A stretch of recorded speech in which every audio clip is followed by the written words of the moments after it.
A funny thing happened last night in my hometown.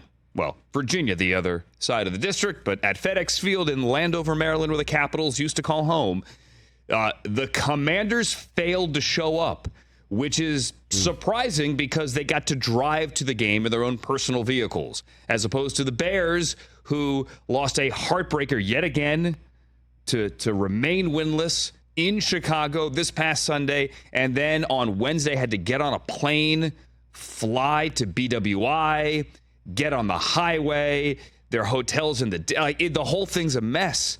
But the Bears showed up when everyone thought the Bears were dead. They were dead in the woods. They showed up. They punched the Commanders in the mouth early. And unlike last week against the Broncos, yes, Sam Howell made some plays in the second half. The Commanders came out. Clearly something was said in the locker room. Ron Rivera told Kaylee Hartung he didn't have to say much. He left it to them, the players in the locker room. They showed up in the second half and, I don't know, kind of made it interesting. Late touchdown, put it away. But Sam Howell threw for 388, mostly second half yards. Got me 30 points in my fantasy team. Hey now. Hey now. But the total opposite happened last night. Bizarro world happened last night. We spent 3 hours on this show last night trying to tell you, well, I did, Matt Eberflus is not getting fired, but yeah, the Sharks are circling. Bears don't fire coaches in season. They've never done that before. There's no obvious replacement on that staff if you were to fire Matt Eberflus. Now we sit here today, and I'm going to ask Tom Pelissero, who joins us in about 20 minutes, this very question. Now we sit here today wondering Ron Rivera's status. I don't think he's getting fired, nor do I believe he should be fired. But that team was dead last night. Dead. D-E-D, dead. Dead. As somebody once said. Dead. Did you see the looks on their faces in the first half?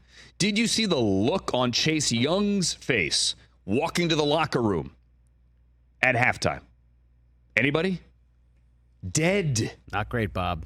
Dead.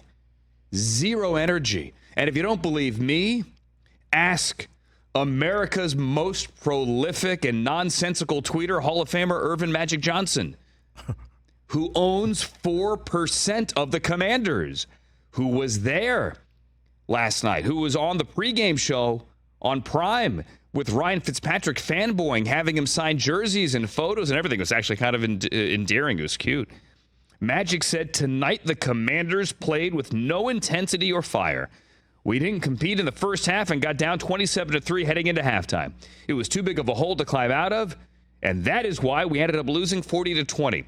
That's the owner, Magic Johnson. I mean, not like all of it, but owns enough of it. More than you or I combined. He put down $200 million. He put down many millions of dollars. So. All right? And listen, much like Nathaniel Hackett last year with the Walton Penner Group in Denver, I know it's a difficult comparison, but bear with me here. Ron Rivera's taken a team to a Super Bowl before. You are coaching for a new owner. And that new owner is kind of hanging back and watching how you do things because he's the new owner, not making any rash judgments, snap decisions. He's letting it play out. That was really bad tape last night for the Commanders in front of your new owner, in front of a fired up crowd. That was a sellout last night. It was a sellout.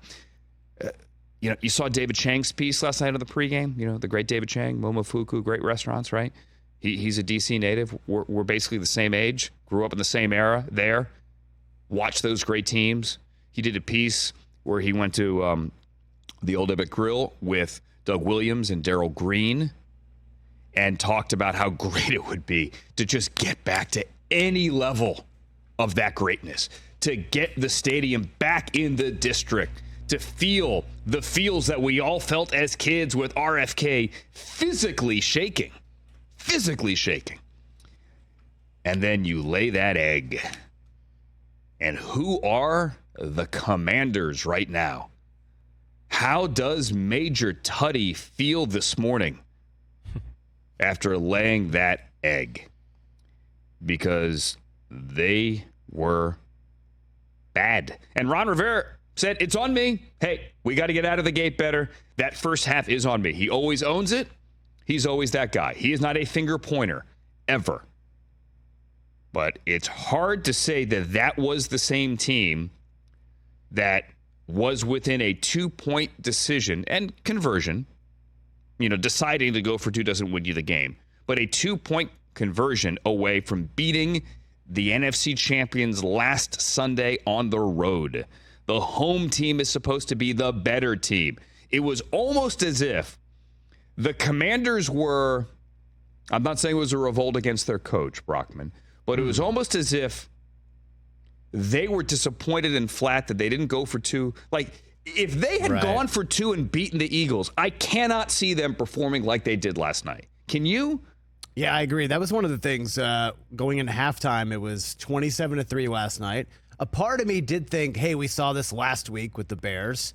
Maybe they might come out flat again. And the Commanders came right out of the gate in the third quarter, marched right down the field. And I said, here we go. Up-tempo offense, get the touchdown, get the 2-point conversion. But the looks on everyone's faces, Ron Rivera, Chase Young, you mentioned, man, it was like, you think Ron would have wished he would have went for 2 last week? Because it seemed like everyone on the team did, and everyone in the building. Just a different vibe. Even if you don't get it last week, at least you tried. At least you pulled out the old Riverboat card. Like, it seems like Riverboat Ron has sailed off into the sunset. It's hard here because I don't think that they're miraculously a better team if he goes for 2 and they get the 2. They're not. They're the same collection of talent. Sure. Same human beings, right? But human beings do work off emotion, and a spring in their step at 3-1 maybe would have led to a better first half. But it's not as if Washington was, collectively as a fan base here, collectively as a region, going, I can't believe we lost that game. We are down in the dumps, this team. This thing is over. There is no such thing as a moral victory, but collectively, talking to people back home, they felt good. They felt good about that performance last week. They really did, especially because of how Sam Howell played in the fourth quarter. Yeah, exactly. Right? Catch the Rich Eisen Show every single day on the Roku channel, 12 to 3 Eastern, for free.